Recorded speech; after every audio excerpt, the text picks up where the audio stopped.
Slammiversary, their big pay-per-view. Eric Young defending the championship in a three-way main event, retaining the title over Lashley and Austin Aries. We also had the Hall of Fame announcement from Kurt Angle that Team 3D, Bubba and Devon going into the TNA Hall of Fame as part of Bound for Glory weekend this October.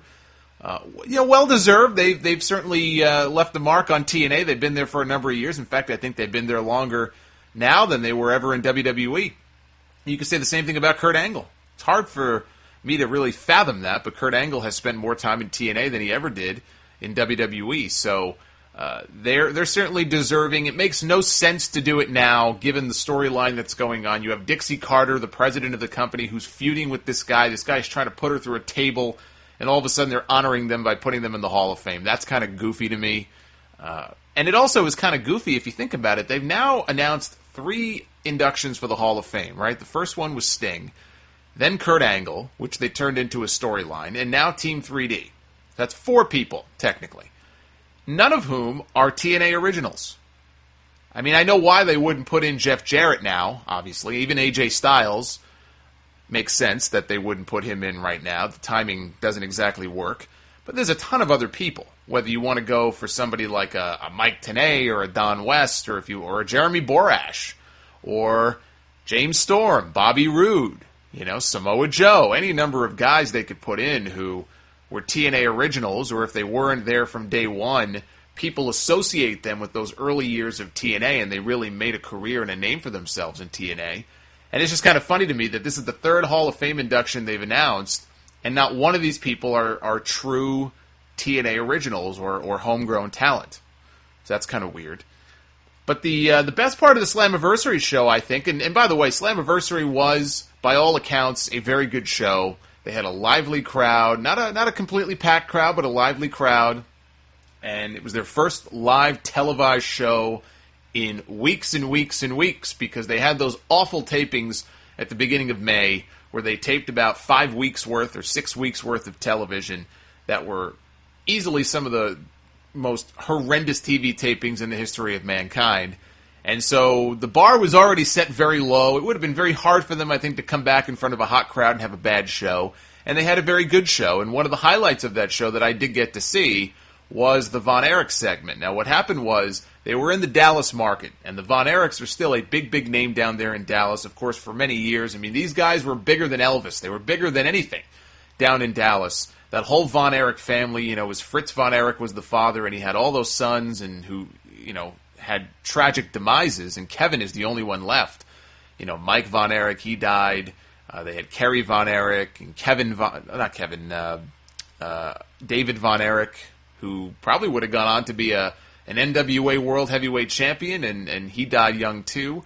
So Kevin is the last surviving member of that clan, and he has sons of his own.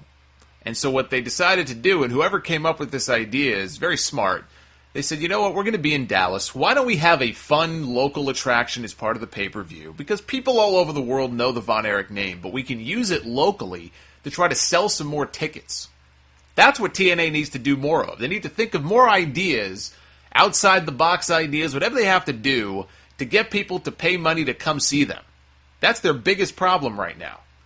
And so they came up with the idea to promote the VonErichs, and the VonErich boys will be there, and we're going to fly in Kevin VonErich to be there with his sons, because he doesn't live there anymore. I think he lives in Hawaii. So this was his first time in Dallas in many years.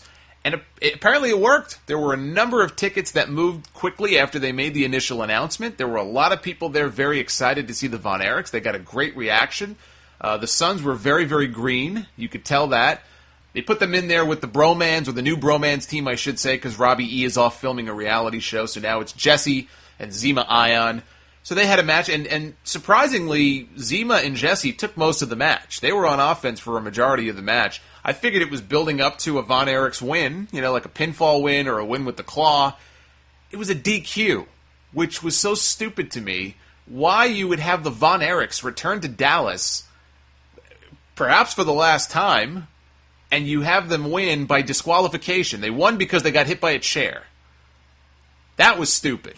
And I don't want to hear, well, they're not under contract, and so it made sense TNA wouldn't want to beat their contracted team with 2 kids who we may never see again. look, you brought them in for the feel-good moment. You brought them in for a special appearance. You're in Dallas. The people want to see them win. They're going crazy. It's fucking Jesse and Zema Ion. Who gives a shit if you pin them? Who cares? So that was a stupid finish. But what happened after the match was awesome, because Kevin, who was sitting at ringside watching his kids, he sees them now getting beaten down with chairs when the match is over. And sure enough, he takes his shoes off. He used to wrestle barefoot. There he is, rolling into the ring, 57 years old, kicking ass. And then he puts the claw. I think he put the claw on Zema. He put the claw on Zema, and you have never seen a pop on a TNA show like this in years. Maybe any wrestling show. Maybe that includes WWE. I mean, the reaction that this got by this guy putting the claw on this guy's skull was awesome. It was one of those really memorable moments that you'll think back on and say, wow, that was really cool. I remember when Kevin VonErich put the claw on so-and-so and the place exploded. So whoever came up with that idea was brilliant.